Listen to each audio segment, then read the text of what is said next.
εκατομμύριο. Λέτε να αγοράσω κι άλλο πλότ, αλλά δεν έχω φυτά. Δεν έχω φυτά.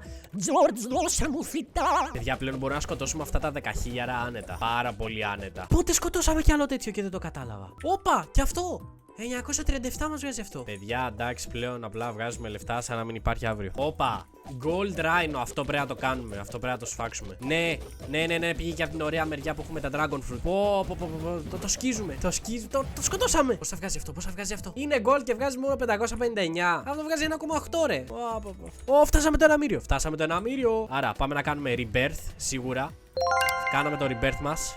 Αλλά όταν κάνουμε rebirth χάνουμε όλα τα λεφτά. Δεν πειράζει. Τουλάχιστον κάναμε rebirth και θα παίρνουμε καλύτερα. Λοιπόν, εσύ έχεις γίνει reset.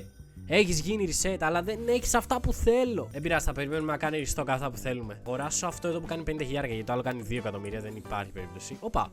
Brain Rot Invasion. Όχι, τη στιγμή που το έκανα. Σε 4 λεπτά έρχεται. Αν έρχεται σε 4 λεπτά είμαστε ok. Κάνε restock, George. Φέρε Sunflower Seeds.